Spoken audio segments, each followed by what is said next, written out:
Good day everyone, and welcome back to Transport Fever 2. Well, we've got a business that's in danger of closing. That's right, Lexington Sawmill number 2 needs wood. And look, there's a forest right here that we can take that wood from. And look, there's a tools factory right there as well. How interesting. Now we could also, of course, take wood from Houston Forest number 2 and take it to Houston Sawmill. And then to the tools factory. This tools factory can be supplied with quite a bit of lumber. This looks like an opportunity to do what we've already done and do it again. I think we should do it. So, the plan is pretty simple. We'll put a train station down here, we'll put a train station down here, and we'll put a train station down here. And we'll have the trains transport the goods. Doesn't get any more simple than that. So let's get to it. Alright, so we're going to make sure we select a cargo station, because I've done that one too many times for my liking. And we'll just link it up nicely here. Preferably where it doesn't cost us too much. In fact, perhaps it would be better to consider a terminus. No, I learned my lesson the last time on that. Let us do a pass-through. Oh wow, I love how it's sometimes beneficial to just play around a little bit with the angles of these. I mean, look at how much money that will save us if we build it just like this. Now, how do we want to do this? Yes, this is the ultimate quandrium. Because it's not located in the best place now, is it? Perhaps we can do it just like so? We can. But what if we angle it slightly? Well, it becomes a little bit more expensive, so we won't. Okay, then. Ooh. Yeah. That is going to cause a problem with that when we build the actual railroad, because it's a little bit steep at the end towards the forest and sawmill. So we'll do it here. 191,000. Now, it's going to be quite interesting when we eventually have these goods going over this way, but we'll have to figure something out for that, and I'm sure we will. That's a future Black Wolf problem, not current Black Wolf. Current Black Wolf doesn't really care. Okay, so far we've managed to do that pretty cheaply. Let us hook up our railroad now, and we'll just draw it like that. Oh, that looks pretty darn good. So let's do so.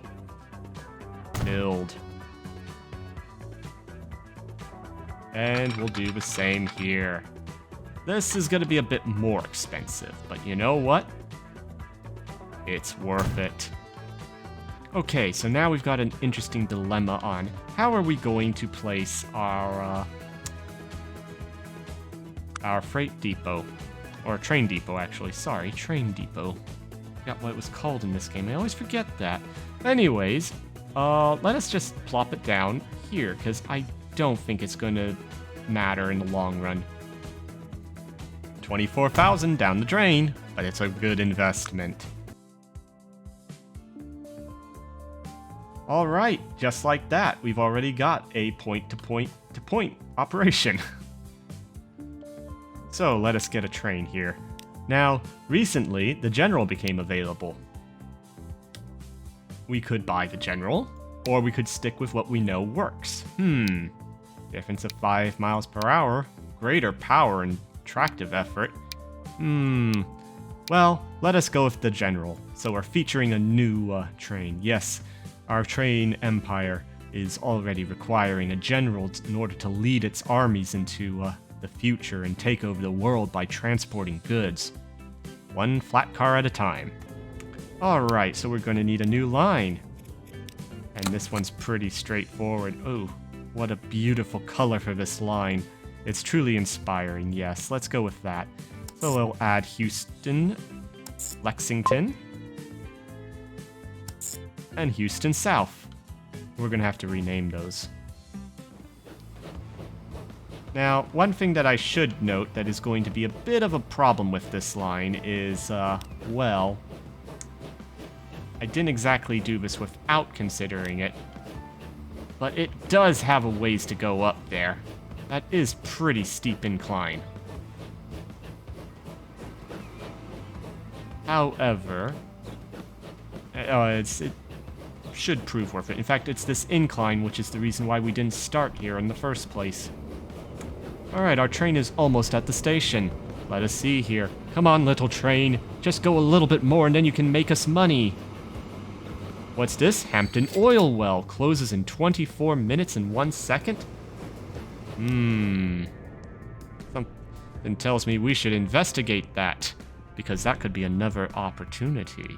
And we're always looking for opportunities. Ah, here we are. Hampton Oil Well. Now, let us see here. Is Hampton Oil Well actually worth doing anything with? Unfortunately, in this case, I don't see it being profitable for us. So sorry, Hampton Oil Well.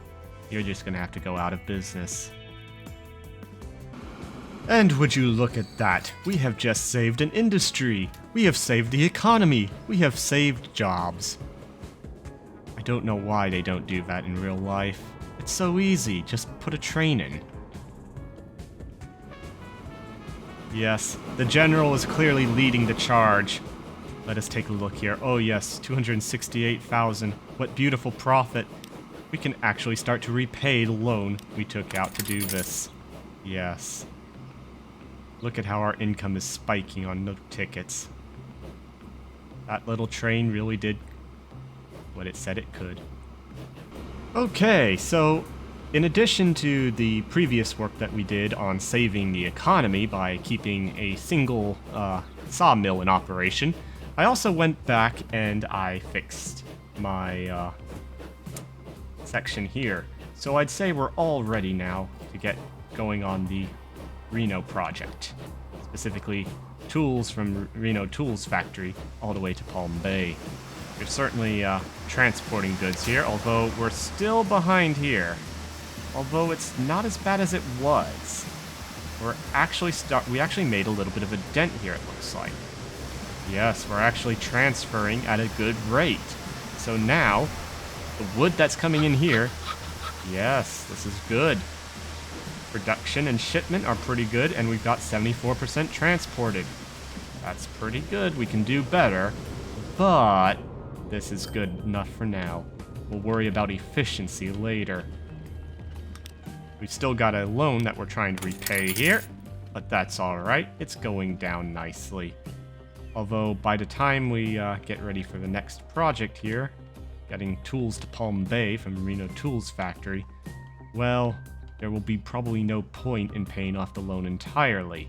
However, every time we repay the loan, we are saving ourselves money in the interest. Oh yes, interest. It's only fun when you're the one accumulating it. Oh look, that oil well that's closing, it really didn't matter. We've got a brand new Lexington oil well right here. And it's still not convenient to our purposes, but it's there. Perhaps at some point oil might make it in some weird chain to the Houston chemical plant. Oh look, multiple vehicles are in poor condition. That's not good. I wonder what we should do about that. There we go. Both of our trains 1 and 2 have a brand new shiny general leading the charge. Unfortunately, we've run into a bit of a snag once more. It would seem some of our road vehicles, well, they're in very bad shape. Not surprising considering how long they've been running. Okay, so after looking at the options, it's only going to cost us about 21,000. In fact, let's stop it before it gets any higher here. It's only going to cost us 21,000 per road vehicle. Is it worth it? That's a bit of a debate right there. However, unfortunately, these things are essential as part of our expansion. So, for now, yes, we will have to replace them. Okay, so we spent 100,000 to replace all of these. Actually, it was more than 100,000, but it was worth it in the long run. Unfortunately, all these expenses of replacing vehicles is cutting into our profits, which means we cannot expand. Sorry, General. You'll have to keep hauling this route all on your own.